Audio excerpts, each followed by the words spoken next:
అపోస్తుల కార్యముల గ్రంథము 4వ అధ్యాయము 36వ వచనంలో ఇలాగూ రాయబడి ఉంది. కుప్రాలో పుట్టిన లేవీయుడగు యోసేపు అను ఒకడుండెను. ఇతనికి అపోస్తులు హెచ్చరిక పుత్రుడు అని అర్థమిచ్చు బర్నబా అను పేరు పెట్టియుండిరి. మనందరికీ కూడా తెలిసిన వాక్య భాగమే అనేక మార్లు మనము ధ్యానించి ఉంటాం. కాబట్టి దేవుని వాక్యం మనతో మాట్లాడినప్పుడు మనము కొన్ని మార్చుకోవలసిన అవసరత ఉంది. నేనైనా మీరైనా ఎవరైనా ఒకటే. ఇక్కడ దేవుడి వాక్యం ముందు ప్రత్యేకం అంటే ఏమీ ఉండదు, అందరూ సమానమే. కాకపోతే మీరు నాకు కనబడాలని కొంచెం ఎత్తులో నిలబడ్డాను అంతే. నేను అంతే కదండి, మీరు అందరూ నాకు కనిపించాలని ఒక అడుగు ఎత్తులో నేను నిలవబడ్డాను తప్ప నేనేదో ప్రత్యేకమని వాక్యానికి అతీతునని మనము అనుకోవడానికి వీలు లేదు. సో కాబట్టి దేవుని యొక్క వాక్యము మనతో మాట్లాడినప్పుడు మనం ఏం చేయాలి చెప్పండి? మార్చుకోవలసిన అవసరత ఉంది, కొన్ని నేర్చుకోవలసిన అవసరత కూడా ఉంది. ఆ రోజు ఆయన ఆ మాట సహోదరికి చెప్పినప్పుడు నిజమైన పశ్చాత్తాపముతో ఆయన ఆవిడ ముందు కొనసాగినట్లుగా మనం చూస్తా ఉన్నాం. మంచిది. ఈ రోజు మనం చదివిన వాక్యమును ఆధారం చేసుకుని కొన్ని విషయాలు మనం నేర్చుకుందాం. మాదిరికరమైన విశ్వాసి బర్నబా. ఎవరండి ఆయన? మాదిరికరమైన విశ్వాసి బర్నబా. ఆదిమ సంఘము ఎదుగుతున్నటువంటి రోజులవి.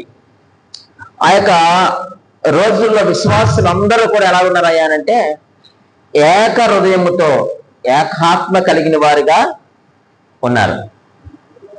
అంత మాత్రమే కాదండి, వారికి ఉన్నటువంటి ఆస్తుపాస్తులను ఏం చేస్తున్నారయ్యా అంటే సంఘ క్షేమము కొరకు, అలాగనే మరి పేదల కొరకు వారి యొక్క ఆస్తులు ఏం చేస్తున్నారంటే యాగం చేస్తా ఉన్నారు. మీరు కావాలి అని అనుకుంటే చూడండి 34వ వచనము, 4వ అధ్యాయం 34వ వచనములో భూములైనను ఇండ్లైనను కలిగిన వారు అందరూ వాటిని అమ్మిన వాటి వెల తెచ్చి అపోస్తుల పాదముల యొద్ద పెట్టుచుండిరి.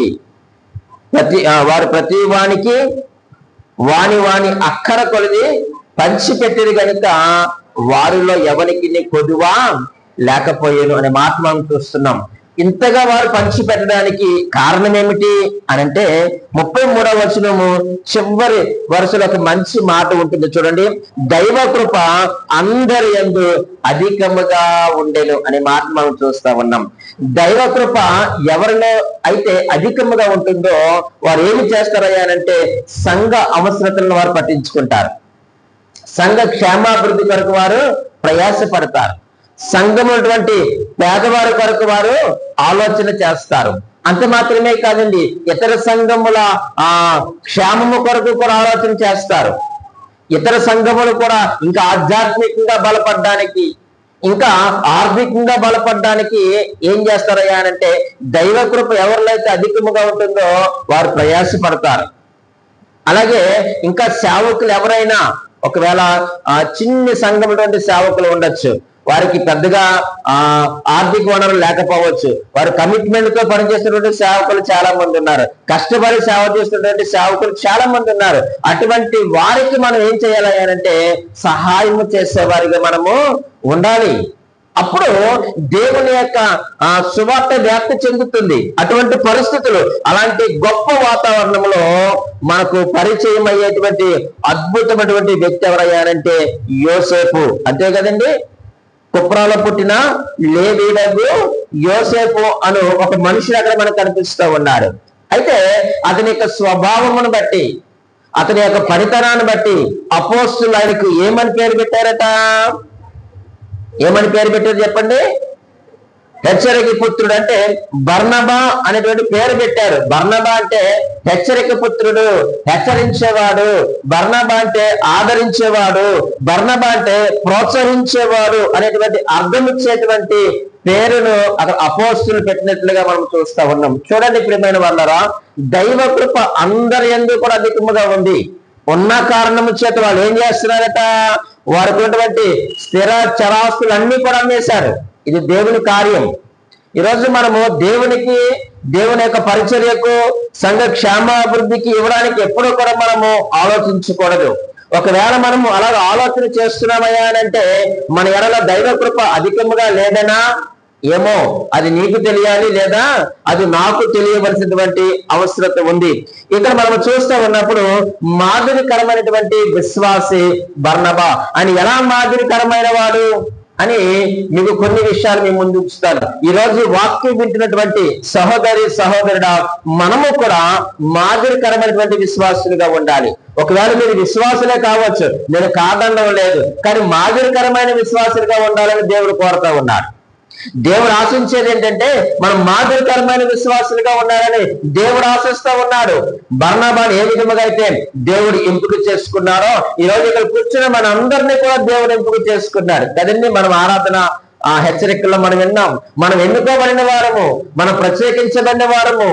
దేని కొరకు అనంటే మీరు మాదిరికరమైన విశ్వాసులుగా, మాదిరికరమైన శిష్యులుగా ఉండాలని దేవుడు ఎంపిక చేసుకున్నాడు. అంటే మనం ఎవరికి మాదిరికరంగా ఉండాలి? ఈ సంఘములో మనం మాదిరికరంగా ఉండాలి, తోటి సంఘానికి మనం మాదిరికరంగా ఉండాలి. విశ్వాసకే కాదు, మనం అందరికీ కూడా ఎలా ఉండాలి చెప్పండి? మాదిరికరమైన వారుగా ఉండాలని దేవుని యొక్క వాక్యము తెలియజేస్తా ఉంది. రండి ప్రియమైన వారులారా, ఈయన ఎలా మాదిరికరంగా ఉన్నారో కొన్ని విషయాలు మేము ముందు పెడతాను. చదువుదామా? 37వ వచనము, 4:37. అతడు భూమి గలవాడయింది, దానిని అమ్మి దాని వెల తెచ్చి అపోస్తుల పాదముల యొద్ద పెట్టెను అనే మాట మనం చూస్తా ఉన్నాం. ఈ వచనం నాకేమి నేర్పిస్తున్నాయా అనంటే, ఆయన భారము భరించువాడు. బర్నబా ఎవరు చెప్పండి? భారము భరించువాడు. ఏ భారము భరించువాడు అంటే సువార్త భారమును భరించువాడు ఆయన. దేవునికి మహిమ కలుగును గాక. ఈ రోజు దేవుని సంఘములో కూర్చున్నటువంటి మనమందరము కూడా, దేవుని సంఘముగా ఏర్పాటు చేయబడిన మనమందరము కూడా ఎలాగుండాలంటే భారము భరించే వారిగా ఉండాలి. ఏ భారం అంటే సువార్త భారమును మనము భరించాలి. అందుకే బర్నబా మాదిరికరమైనటువంటి విశ్వాసగా మనకు కనిపిస్తూ ఉన్నాడు. సంఘ అవసరతలను తీర్చడానికి, పరిచర్య కొరకు కావలసినటువంటి ఆ యొక్క ధనమును ప్రియమైన వాళ్ళరా బర్నబా ఇవ్వడానికి చాలా ఇష్టపడ్డాడు. 5వ అధ్యాయంలో మనం చూస్తే అననీయ సప్ఫీరుల గురించి మనకు తెలుసు కదండి. వారు కూడా వారు కలిగిన దాన్ని అమ్మారు, కానీ వారు అంతా కూడా ఎక్కడ తీసుకొని రాలేదు చెప్పండి? అపోస్తుల పాదాల దగ్గర తీసుకొని రాలేదు. ఈయన పరిశుద్ధతతో కార్యం చేస్తే వారు వేషధారణతో కార్యం చేశారు. 28వ అధికారం మీరు గమనించండి ప్రియమైన వారులారా. 5వ అధ్యాయంలో వేషధారణ కనిపిస్తా ఉంది. మరి వారిలో దైవకృప అధికంగా లేదా? ఉంది, అధికంగా ఉంది కాబట్టి వారు కూడా అమ్మారు. కానీ ఎప్పుడైతే ధనమును వారు చూసినారో వారిలో ఏమొచ్చింది చెప్పండి? అసూయ పుట్టింది. అమ్మో, ఎంత ధనము వాళ్ళకి ఇచ్చేద్దామా, కొంచెం మనం దాచుకుంటే మేలు కదా అని అనుకున్నారు ప్రియమైన వాళ్ళారా. ఒకవేళ నాకు తెలిసి వీళ్ళేమి బర్నబా కంటే ధనవంతులేమి కాకపో ఉండొచ్చు. బర్నబా కొరకు ఇంత స్పష్టంగా ఇన్ని విషయాలు రాయించాడనంటే వాళ్ళేమి బర్నబా కంటే ధనవంతులేమి కాదు, కానీ వారికి కలిగిందేదో వారు అమ్మారు, కానీ వారు పూర్తిగా తీసుకువచ్చి దేవునికి ఇవ్వలేదు. వారు వేషధారణతో దేవుని మందిరంలోనికి వచ్చారు, సంఘంలోనికి ప్రవేశించిపోయారు, కానీ దేవుడు అనుమతించలేదు ఆదిమ రోజుల్లో. ఈ రోజు ప్రియమైన దేవుని సంఘమా, మనము దేవుని యొక్క పరిచర్య కొరకు ఏది చేసినా అది హృదయపూర్వకముగా మనము చేయవలసిన వారిగా ఉన్నాం. సరుగుకోవద్దు, గొనుక్కోవద్దు. మనం ఎవరికో ఇస్తున్నాము, లేక మనుషులకి ఇస్తున్నామా, సేవకులకి ఇస్తున్నామా, ఇటువంటి పెద్దలు అకౌంట్లో వేస్తారా, ఇది కాదు మనకు కావాల్సింది. మీరు దీన్ని చూడడానికి వీలు లేదు, మనుషులు చూడడానికి అస్సలు వీలు లేదు. కానీ ప్రియమైన వాళ్ళరా, ఈయన ఎవరట చెప్పండి? భారము భరించువాడు. ఎంత గొప్ప భారము ఉండయా అంటే మీకు అందులో కొన్ని విషయాలు నేను జ్ఞాపకం చేస్తాను. భారము భరించేవాడిలో మొట్టమొదటిది ఆయన ఆస్తి కంటే ఆత్మలకే ప్రాధాన్యతనిచ్చాడు ఆయన. అంతే కదండి. సువార్త చాలా చక్కగా జరుగుతుంది. చూడండి, మనకు కావాలంటే నేను మరలా మీకు 4వ అధ్యాయము 32వ వచనములో, విశ్వసించిన వారందరూ ఏక హృదయమును ఏకాత్మయు గలవారైందిరి, ఎవరినో తనకు కలిగిన వాటిలో ఏది తనదని అనుకోలేదు. వారికి కలిగినది ఏది కూడా మాదే అనుకోలేదంట. వారికి కలిగిన ఇళ్ళు కావచ్చు, పొలాలు కావచ్చు, స్థిర చరాస్తులు కావచ్చు, వాళ్ళు అనుకున్నారట ఇదేది మాది కాదు. మరి ఎవరిది? దేవుడే మాకు ఇచ్చాడు, ఆయనే మాకు అనుగ్రహించాడు. అయితే దేవుని యొక్క పరిచర్య చాలా విస్తారముగా జరుగుతుంది ప్రియమైన వాళ్ళరా. చూడండి, కావాలంటే మీకు ఇంకా 2వ అధ్యాయము 41వ వచనములో ఈ మాట రాయబడి ఉంది. కాబట్టి అతని వాక్యం అంగీకరించిన వారు బాప్తిస్మము పొందిరి. ఆ దినమందు ఇంచుమించుగా చెప్పండి 3000 మంది చేర్చబడ్డారు. ఒక్క ప్రసంగానికి 3000 మంది చేర్చబడ్డారు. పేజీ తిప్పండి, 4వ అధ్యాయంలోనికి రండి ప్రియమైన వాళ్ళరా. 4వ అధ్యాయము 4వ వచనంలో కూడా మనం చూస్తే వాక్యము వినిన వారిలో అనేకులు నమ్మిరి. వారిలో పురుషుల సంఖ్య ఇంచుమించుగా 5000 మంది. దేవునికి మహిమ కలుగును గాక. అక్కడ చూస్తే 3000 మంది. 4వ అధ్యాయం వచ్చేసరికి పురుషులు మాత్రమే ఎంతమంది ఉన్నారట? 5000 మంది ఉన్నారంట. ఒకవేళ అందులో ఒక 2000 మందికి వివాహం జరిగితే వారి యొక్క సతీమణులు ఉంటారు. కనీసం వారికి ఒక్కొక్కరు పిల్లలు పుట్టినా వారు ఉంటారు. కనీసం 2 పుట్టితే లేదా ఇలాగే మనం ఆలోచన చేస్తే ప్రియమైన వాళ్ళరా, సంఘం ఏమవుతున్నాయంటే విస్తరిస్తూ ఉంది, సంఘం క్షేమాభివృద్ధి చెందుతా ఉంది. అటువంటి సమయంలో వారందరూ కూడా ప్రియమైన వాళ్ళారా ఏమనుకున్నారంటే దేవుని పరిచర్య జరగాలి, సువార్త ఇంకా విస్తరించాలి, శిష్యుల సంఖ్య పెరగాలనే ఉద్దేశంతో అక్కడ ఉండే అవసరం ఏదైతే ఉందో ఆ యొక్క అవసరతను తీర్చడానికి ఎవ్వరూ కూడా వెనకడుగు వేయలేదు. అందరూ కూడా ఎలాగున్నారట? విశ్వసించిన వారందరూ కూడా. ప్రియమైన సహోదరి సహోదరుడా, ఈ రోజు నువ్వు దేవుని యందు విశ్వాసం ఉంచావు కదా, దేవుని పరిచర్య జరగడానికి నువ్వు ఆటంకపరచొద్దు, ఆటంకముగానే ఉండొద్దు. అలా ఉన్నావంటే మనం ఏకాత్మ కలిగిన వారము కాదన్నమాట. అంతే కదండి, మనం ఏక హృదయము కలిగిన వారము కాదన్నమాట. మరి ఎలాగున్నామయ్యా అని అంటే అరకొరగా మనం ఉన్నాం, వేషధారణతో మనం సంఘంలో ఉన్నాం. దేవుని సన్నిధిలోనికి తీసుకుని వచ్చిన దాన్ని దేన్ని కొన్ని ప్రశ్నించొద్దు. అర్థమవుతుందండి? ఇంక్లూడింగ్ నిన్ను నీవు ప్రశ్నించుకోవద్దు. దేవుడికి తెలియదని నేను ఎందుకు ఇక్కడ రప్పించుకున్నానో ఎదుటి వారిని కూడా నువ్వు ప్రశ్నించొద్దు. ఒకవేళ నేను ఈ స్థలంలోకి వచ్చానంటే అది దేవుని చిత్తం, నువ్వు నన్ను ప్రశ్నించొద్దు, నేను కూడా నిన్ను ప్రశ్నించను. ఎందుకో తెలుసా? నీ ఇష్టపూర్వకంగా నీ స్థలానికి రాలేదు, నా ఇష్టపూర్వకంగా నీ స్థలానికి ఇంక లేరండి. మన సంఘంలో చాలా మంది ఉన్నారు, కానీ మీరే ఎందుకు వచ్చారు ఇక్కడికి? మన దేవుడు గొప్పవాడు కదా. కాబట్టి ఆయన గురించి మనం ఆలోచన చేస్తా ఉన్నప్పుడు మొట్టమొదటిగా ఆయన ఆస్తి కంటే ఆత్మలకే ప్రాధాన్యత ఇచ్చారు. సంఘ అవసరం ఏమిటానికి తెలుసు. సంఘంలో చాలా మంది పేదవారు ఉన్నారు, చాలా మంది కష్టాల్లో ఉన్నవారు ఉన్నారు. వారందరూ కూడా ఆదుకోబడాలనే ఉద్దేశంతో ఆయన ఏం చేశారట? సమస్తము తెచ్చి అపోస్తుల పాదాల దగ్గర పెట్టారట. అందుకే 4:35 అంటారు కదా, వారు ప్రతి వానికి వాని అక్కర కొలది పంచిపెట్టారట. ఈ రోజు నీ అక్కరత ఏమిటో సంఘముగా నేను గుర్తించాలి, నీ సమస్య ఏమిటో సంఘముగా మనం గుర్తించి ప్రతి ఒక్కరి అక్కరతను మనం తీర్చగలిగితే ప్రియమైన వాళ్ళరా, వారిలో ఎవరు కూడా చెప్పని కొద్దిగా లేకుండా ఉంటారు. సమస్తము కలిగి సంతోషముగా ఉన్నప్పుడు దేవుని ఇంకా ఆరాధన చేస్తారు. కొన్ని సందర్భాల్లో వారికి కలిగినటువంటి ఆర్థిక ఇబ్బందులు కావచ్చు, ఆరోగ్య ఇబ్బందులు కావచ్చు, ఆహార ఇబ్బందులు కావచ్చు, వారిని ఏం చేస్తారు చెప్పండి? కొంచెం దేవునికి దూరముగా చేసేస్తా ఉంటాయి. అటువంటి వారి యొక్క అవసరతను మనం తీర్చాలి. అది మన బాధ్యత అండి. దేవుడు ఎందుకు మనకు ఈ యొక్క స్థలంలోనికి దేవుడు కానుకలు పంపిస్తున్నాడు అయ్యానంటే సంఘంలో ప్రతి ఒక్క అవసరతను మనం తీర్చాలి. బయట సంఘముల యొక్క అవసరతను కూడా మనం తీర్చవలసిన వారిగా ఉన్నాం. అది మనకు ధన్యత, అది మనకేంటి చెప్పండి? ఆశీర్వాదకరము. కాబట్టి మనకు దేవుడు ఎందుకు ఉద్యోగం ఇచ్చాడు చెప్పమంటారా? అబ్బా నాకు ఉద్యోగం ఇచ్చాడని మనం కాళ్ళు రాయరేసుకొని చెప్పుకోవడానికి కాదండి. ఎందుకో తెలుసా? నీకు ఇచ్చిన దాంట్లో, నీకు వచ్చిన దాంట్లో నీవు పరిచర్య కొరకు నీవు ఉపయోగపడతావని.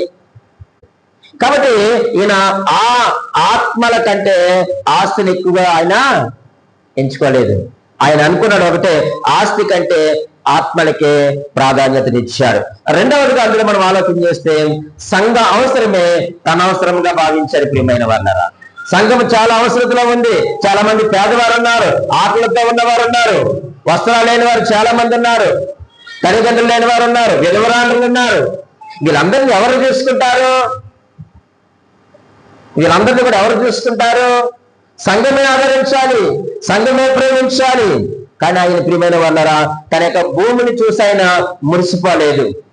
ఆ భూమిని చూసి మురిసిపోవడానికి ఆయన ఇష్టపడలేదు. ఏం చేశాడయ్యానంటే ఆయన సంఘ అవసరమే తన అవసరతగా ఎంచుకున్నాడు.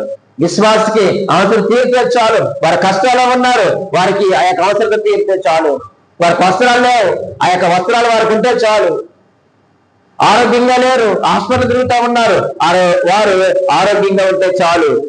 వారు హాస్పిటల్కి వెళ్ళి చూపించుకోవాలంటే, వారికి ఆహారం కావాలి అంటే, వారికి వస్త్రాలు కావాలి అంటే ఏం కావాలి చెప్పండి? పేదవారికి ధనం కావాలి. ఆ ధనం ఎలా వస్తుంది? దేవుడు నాకు ఇచ్చారు, దేవుడు నన్ను ప్రేమించి నాకు మంచి ఉద్యోగం ఇచ్చాడు, లేక నాకు స్థలం ఉంది, నాకు పొలం ఉంది, ఇల్లు ఉంది, ఇవన్నీ అమ్మేసి అపోస్తుల పాదాల దగ్గర పెడితే వారి అందరికీ పంచి పెడతారు. అందుకనే కదండి, వారిలో ఎవరికి ఏమి లేదంట, కొద్దిగా లేదు, అందరూ సమానముగా ఉన్నారు ఈరోజు. కాబట్టి ప్రియమైన వారులారా, ఆస్తి కంటే ఆత్మలకే ప్రాధాన్యతనిచ్చారు. అలాగే సంఘ అవసరమే తన అవసరంగా భావించారు. మూడవదిగా ప్రియమైన వారులారా, పేరు ప్రఖ్యాతుల కోసం ఆయన పని చేయలేదండి. దేనికోసం ఆయన పని చేయలేదు? పేరు ప్రఖ్యాతుల కొరకు ఆయన పని చేయలేదు. సహజంగా ఆ బర్నబా ఆ డబ్బు ఏం చేయొచ్చు, అయినా పంచిపెట్టచ్చు. వ్యక్తిగతంగా వెళ్ళి దానియేలుకి ఎంత, కృపమ్మ గారికి ఎంత కదండి, ఇచ్చిన దానియేలుకి ఎంత ఆయన పంచిపెట్టచ్చు. అలా పంచిపెడితే ఏమొస్తుంది చెప్పండి? ఏమొస్తుంది అలా పంచిపెడితే? పేరు వస్తుంది, అంతే కదమ్మా. ఏమొస్తుంది చెప్పండి? పేరు వస్తుంది. కానీ ఆ పేరు రావాలని కూడా ఆయన ఎక్కడ కూడా ప్రయాసపడలేదు. ఒకవేళ అలాగిస్తే ఏమవుతుందంటే, నెల చేసారుకో, లేకపోతే ఆయన వచ్చినప్పుడు ఈ పేదవారందరూ ఎవరి వైపు చూస్తారో? ఆయన వైపు చూస్తారు. కారణం ఏమన్నా ఇస్తారేమో, ఏమన్నా పొందుకున్నామేమో అని చూస్తారు. కానీ ప్రియమైన వారులారా, ఆయన స్వయంగా పేదలకు పంచిపెట్టచ్చు, కానీ ఆయన పంచిపెట్టలేదు. అలా పంచిపెడితే సంఘం అంతా నా చుట్టూ తిరుగుతుంది అనుకున్నారు. అమ్మమ్మో, నా వైపు చూడకూడదు, నా చుట్టూ మనుషులు చేరకూడదు, నాకు జేజేలు కొట్టకూడదు, నన్ను అందరము ఎక్కించకూడదు, నాకు దండలు వేయకూడదు, నాకు సాలువాలు కప్పకూడదు. తన్ను తాను హెచ్చించుకోవడానికి ఆయన ఇష్టపడలేదు. ప్రియమైన వాళ్ళరా, తన్ను తాను తగ్గించుకొని ఆయన ఏం చేశాడయ్యారంటే, నాకు పేరు ప్రఖ్యాతులు అవసరం లేదు. ఎక్కడ పెట్టాడని చదివే మనము? అపోస్తుల పాదాల దగ్గర పెట్టారు. ఇప్పుడు అపోస్తులు ఏం చేస్తారు? అందులో కట్ట తీసి కృపమ్మ గారికి ఇచ్చారనుకున్న ఉదాహరణకు. కానీ పేరు ఎవరికి వస్తుంది? అంతే కదండి. పాస్టర్ గారు ఇచ్చారమ్మ, పాస్టర్ గారు చీర ఇచ్చారండి, పాస్టర్ గారు ఒక 500 ఇచ్చారంటే పాస్టర్ గారికి పేరు వస్తుంది. కానీ ఆ డబ్బు నాదా కాదు. ఎవరు కదంటే అందరినీ కలిపి, లేకపోతే బర్నబా తెచ్చి పెట్టారు. ఆయన అనుకున్నాడు, నాకు పేరు ప్రఖ్యాతులు రాకూడదు అని అనుకున్నాడు. ప్రియమైన వారులారా, ఈయన తెర వెనక హీరోలా పనిచేస్తా ఉన్నాడు. ఈయన వెనక ఉన్నాడు, కానీ సంఘాన్ని ముందుకు నడిపిస్తా ఉన్నట్లుగా మనం చూస్తూ ఉన్నాం. పేరు ప్రఖ్యాతుల కోసము ఆయన ప్రయాసపడలేదు. నాలుగవదిగా మనం ఆలోచన చేస్తే ప్రియమైన వారులారా, నాయకత్వానికి లోబడ్డాడు. బర్నబా దేనికి లోబడ్డాడు? నాయకత్వానికి లోబడ్డాడు. కాబట్టి దేవుడు ఏ సంఘములో అయితే అపోస్తులను అధికారులుగా నియమించాడో ఆ యొక్క అధికారులకు లోబడ్డాడు.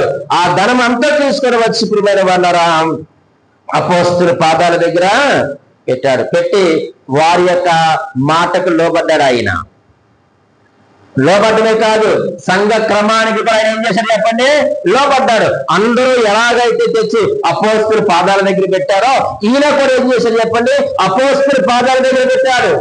నేను ఇంత ఇచ్చాను కదా, నా మాట చెల్లాలి అని ఆయన అనుకోలేదు. ప్రేమ అనుకున్నాడండి? అనుకున్నారా? లేదు. ఎక్కడ కూడా నా మాట చెల్లాలి అనేటువంటి అహం అతనిలో లేదు. మరి ఏముంది అతనిలో? త్యాగం చేసేటువంటి మనసు ఉంది, తగ్గించుకునేటువంటి మనసు ఉంది. మరి బర్నబా ఏం చేశారు చెప్పండి? తనకు కలిగిన ఇల్లు, పొలాలు, స్థలాలు, స్థిర చరాస్తులు అన్ని కూడా అమ్మేసి అపోస్తుల పాదాల దగ్గర పెట్టాడు. ప్రియమైన వాళ్ళరా, ఇంత పెద్ద కానుక ఇచ్చాను కాబట్టి సంఘములో నా మాట చెల్లాలి అని ఆయన అనుకోలేదు. అనేటువంటి అహంకారం ఆయనలో లేదు. ఏముంది అంటే ఆయన త్యాగము కలిగినటువంటి మనస్సు ఉంది, తగ్గింపు కలిగినటువంటి మనస్సును ఆయన ప్రదర్శించాడు. ఈరోజు దేవుని సంఘములో ప్రియమైన వాళ్ళరా, మనం ఎంత తగ్గించుకుంటే అంత మంచిది, ఎంత త్యాగపూరితంగా ఉంటే అంత మంచిది. దేవుడు మనల్ని హెచ్చిస్తాడు. మనకు మనం హెచ్చించుకోవాలని చూస్తే అది ఎలాగుంటదంటే 3 కాళ్ళ కుర్చీలాగా ఉంటది. ఆ అధికారం ఎన్ని కాళ్ళ కుర్చీ? వెర్రవీళ్ళు వెనక కూర్చున్నాం అనుకోండి, ఏమైపోద్ది? మీరు ఇంటికి వెళ్ళిన తర్వాత 3 కాళ్ళ కుర్చీలో కూర్చోండి, ఇలా వెనక జారపడండి, పడకపోతే వచ్చి పాస్టర్ గారు పర్లేదని నాతో చెప్పండి. అధికారం ఎప్పుడు కూడా 3 కాళ్ళ కుర్చీ లాంటిదట. విరగబడి కూర్చుంటే వెనకే పడిపోయేటువంటి ప్రమాదం ఉంది. కానీ ప్రియమైన వాళ్ళరా, ఈయన నాయకత్వానికి లోబడ్డాడు. ఒక మాట మీకు చూపిస్తాను చూడండి. రోమిలికి రాసిన పత్రిక 15వ అధ్యాయము 2వ వచనం ఇలాగ రాయబడి ఉంది. మనలో ప్రతి వాడును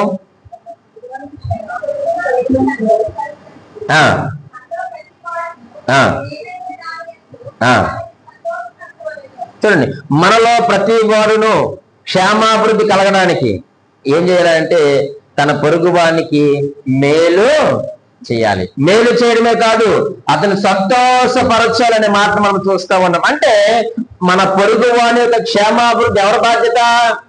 మన బాధ్యత. మన సంఘంలో ఉన్న మన పొరుగు వాని యొక్క క్షేమాభివృద్ధి ఎవరి బాధ్యత అయ్యారంటే అది మన బాధ్యత. తన పొరుగు వానికి మేలు చేయాలి.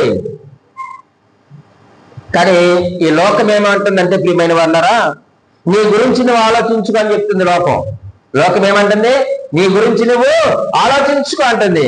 కానీ వాక్యం ఏమంటుంది అయ్యానంటే నీ పొరుగు వానికి నీవు మేలు చేయి. నీ పొరుగు వాని యొక్క క్షేమాభివృద్ధిని చూడు. నీ పొరుగు వాడిని ఏం చేయాలట? సంతోషపరచు.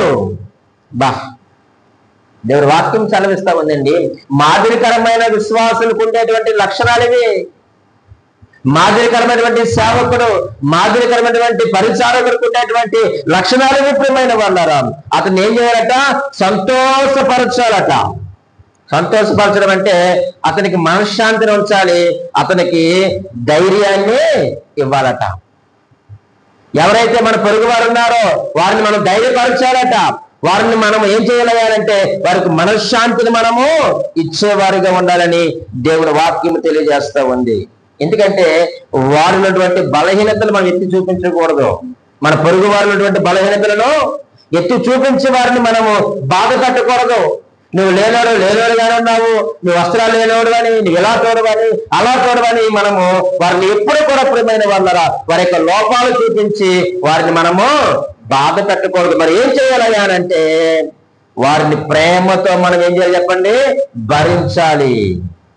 వారిని ప్రేమతో భరించాలి. వారు ఏ పరిస్థితిలో ఉన్నప్పటికీ వారిని మనము ప్రేమతో భరించాలి. అది ఆయన సంతోషపెట్టడం అంటే. నీ పొరుగువాడు సంతోషంగా ఉండడం అంటే వారిని ప్రేమతో మనం భరించాలి. మన పొరుగు వారికి మనము మేలు చేయాలి. వారికి ఉన్న ప్రతి ఒక్క అవసరతను మనం తీర్చాలి. ఈరోజు అటువంటి మనసు మనము కూడా కలిగి ఉండాలి ప్రియమైన వాళ్ళారా.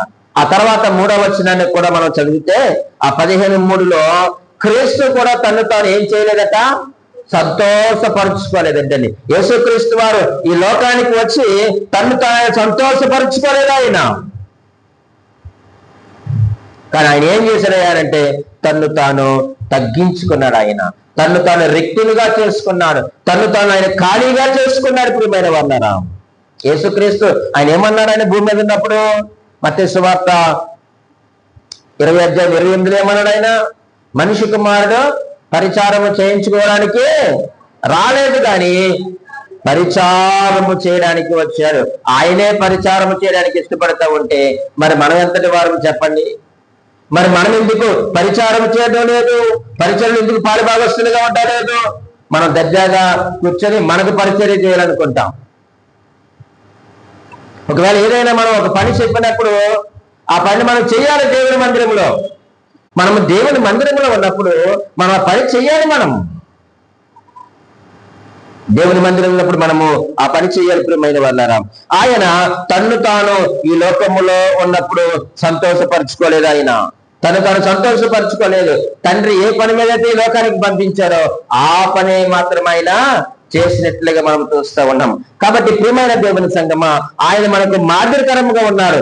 ఏ విషయంలో అయ్యారంటే మన పొరుగు వారిని సంతోష పెట్టే విషయంలో, మన పొరుగు వారికి మేలు చేసేటువంటి విషయంలో, మన యొక్క పొరుగు వారికి క్షేమాభివృద్ధిని కలుగు చేసే విషయంలో యేసుక్రీస్తు వారు మనకు మాదిరిగా ఉన్నారు. అలాగే ప్రియమైన వాళ్ళారా, బర్నబా కూడా మనకి ఎలా ఉన్నారు చెప్పండి? మాదిరికరమైన వారిగా ఉన్నారు. ఆయన సువార్త భారాన్ని మోస్తూ ఉన్నాడు, సంఘ భారాన్ని మోస్తూ ఉన్నాడు, సేవకుని యొక్క భారాన్ని మోస్తూ ఉన్నాడు. చూడండి, ఒక మాట మీకు చూపిస్తాను నేను. ఫిలిప్పీయులకు రాసిన పత్రిక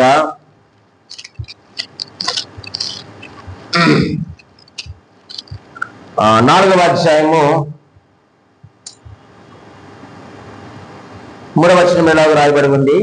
అవును, నిజమైన సహకారి ఆ స్త్రీలు క్లెమెంతుతోనూ నా ఇతర సహకారులతోనూ సువార్త పనిలో నాతో కూడా ప్రయాసపడిన వారు గనుక వారికి సహాయము చేయమని నిన్ను వేడుకొనిచున్నాను.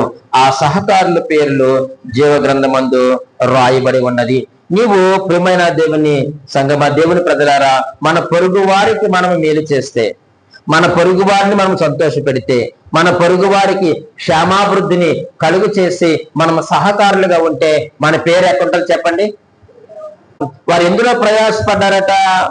నా ఇతర సహకారులతోనూ సువార్త పనిలో నాతో కూడా ప్రయాసపడ్డారు. వారు నాతో కూడా ప్రయాసపడ్డారు. ఇప్పుడు ఈ వాక్యాన్ని చదువుతా ఉన్నప్పుడు బర్నబా పేరు ఎక్కడుంటుంది? మీ మనసులో మీరు ఒక మాట అనుకోండి, మీ పేరు జీవగ్రంథంలో ఉంటుందో లేదో మిమ్మల్ని మీరే ప్రశ్నించుకోండి. ఆలోచన చేయండి. నిజంగా మనము సువార్త పనిలో మన సహకారులుగా ఉన్నామా? సంఘ క్షేమాభివృద్ధిలో మనము సహకారులుగా ఉన్నామా? మన పొరుగు వారికి మేలు చేసే విషయంలో సహకారులుగా ఉన్నామా? మన పొరుగు వారిని సంతోషపరిచే విషయంలో సహకారులుగా ఉన్నామా? మన పొరుగు వారికి క్షేమాభివృద్ధిని కలిగించే విషయంలో మనం సహకారులుగా ఉన్నామా? ఎలాగున్నాం? నిజమే, మనం అందరం క్రైస్తవులమే, మన విశ్వాసులమే. కానీ దేవుని వాక్యం ఏం సెలవిస్తా ఉందయ్యా అంటే, మీరు మాదిరికరమైన విశ్వాసులుగా ఉండండి. బర్నబా మాదిరికరమైనటువంటి విశ్వాసిగా ఉన్నాడు. మీకు మరొక మాటను కూడా నేను చూపిస్తాను. రండి, హెబ్రీయులకు రాసిన పత్రిక చూడండి, 13వ అధ్యాయము చదువుతున్నాను, 15వ వచనము నుండి. కాబట్టి ఆయన ద్వారా మనము దేవునికి ఎల్లప్పుడూ స్తుతియాగము చేయుదుము, అనగా ఆయన నామమును ఒప్పుకొనుచు జీవఫలము అర్పించుదురు. ఉపకారమును ధర్మమును చేయమరచే పోకుడి, అట్టి యాగములు దేవునికి ఇష్టమైనవి. చాలా చక్కని మాట ప్రియమైన వారులారా. ఉపకారమును ధర్మమును, ఇతరులకు ఉపకారం చేయండి. నువ్వు చేయదగినది ఏదో కూడా చేయకుండా ఉండద్దు సహోదరుడా, సహోదరి. దేవునికి ఇచ్చిన దాంట్లోనే చెయ్యి.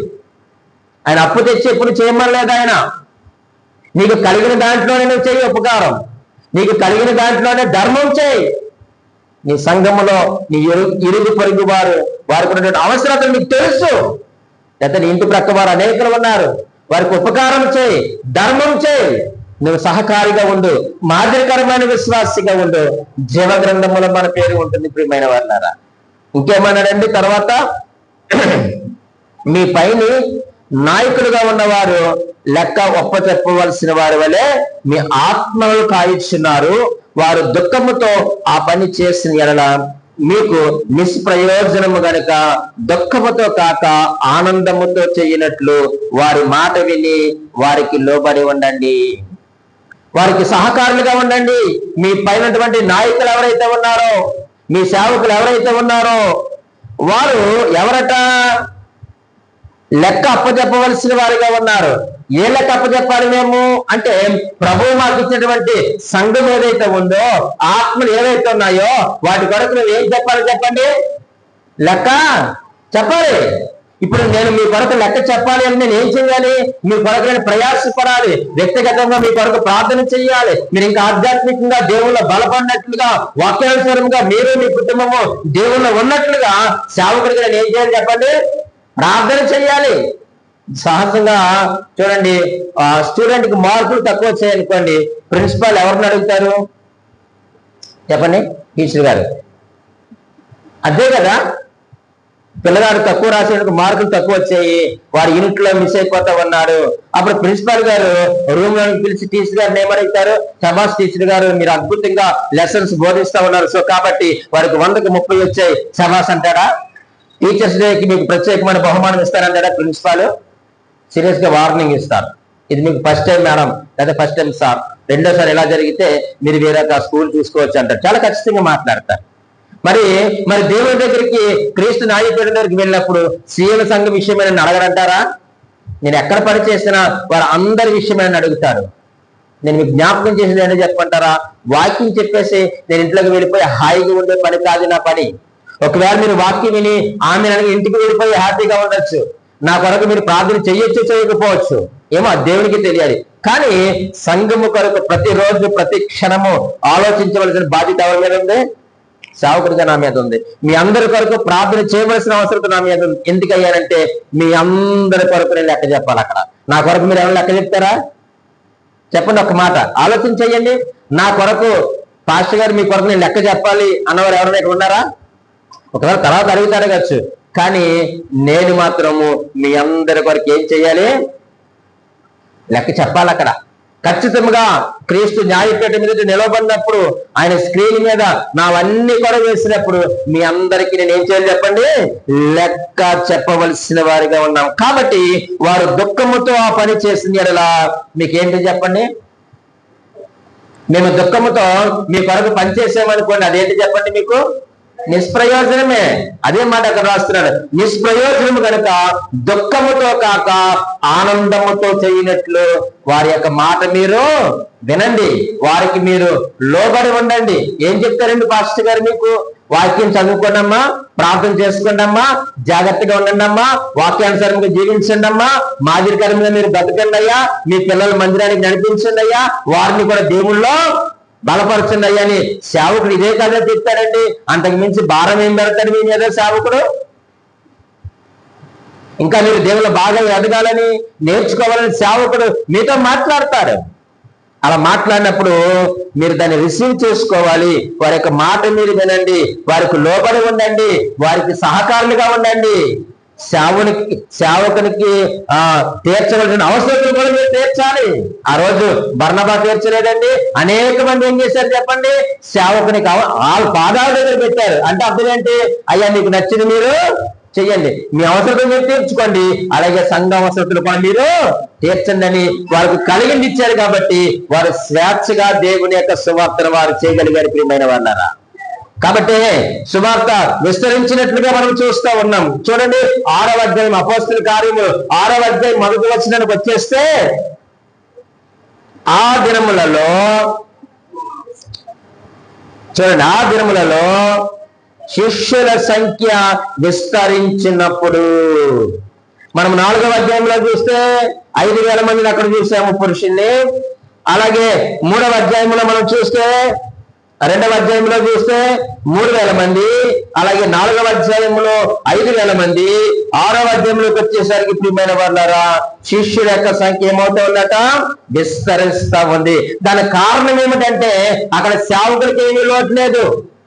తెచ్చిందంటే వారి పాదాల దగ్గర పెట్టారు. అయ్యా మీరు ఖర్చు పెట్టండి, సంఘంలో ఉన్న వారి కొరకు మీరు ఖర్చు పెట్టండి, అలాగే మీ యొక్క అవసరతలు కూడా మీరు తీర్చుకోండి. నిజమే, సేవకునికి కూడా చాలా అవసరతలు ఉంటాయి, మీరు గమనించాలి ప్రియమైన. అంటే నా కొరకు నుంచి చెప్పడం లేదు, నిజంగా. అంటే ఒక మాట, చక్కగా మనము యారాడ పాస్టర్ గారికి మనం కొంచెం పంపిస్తా ఉన్నాం ఇంద్రి గారి ఆదేశాల మేరకు. ఇది మనకు చాలా ధన్యత. నాకు నిజంగా చాలా ఆనందం అనిపించింది. మన సంఘం నుంచి ఒక సేవకునికి ఏదో మనకు కలిగిన దాంట్లో కొంచెం ఇచ్చి మనం ఏం చేస్తున్నాం? ఆయన్ని బలపరుస్తున్నాం. ఆయనకి చాలా అవసరతలు ఉంటాయి సేవా పరిచర్యలో, చాలా కష్టపడిన సేవ చేస్తూ ఉన్నారు. నేను వెళ్ళినప్పుడు చూస్తూ ఉన్నాను. కానీ మన సంఘం ద్వారా ఆయనకి చేస్తూ ఉన్నాం. అది ఆయన పెద్ద ఎక్కువేమి కాకపోవచ్చు, మనకి ఎక్కువ కాకపోవచ్చు, కానీ అది దేవుని దృష్టిలో చాలా విలువైనది. ఆ కుటుంబం ఎంతో ఆనందిస్తా ఉంది, ఎంతో సంతోషిస్తా ఉంది.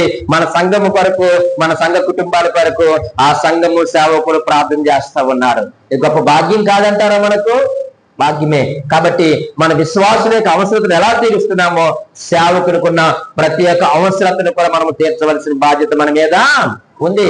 మనం సేవకులు చేసే పని అది దుఃఖంతో చేయకూడదు. అరే ఏంటి మనుషులు ఇలాగున్నారు, అరే ఏంటి ప్రజలు ఇలాగున్నారని దుఃఖంతో పరిచర్య చేస్తే అది ఎవరికి నష్టమయ్యారంటే విశ్వాసులుగా అది మీకు నిష్ప్రయోజనం అయిపోతుంది.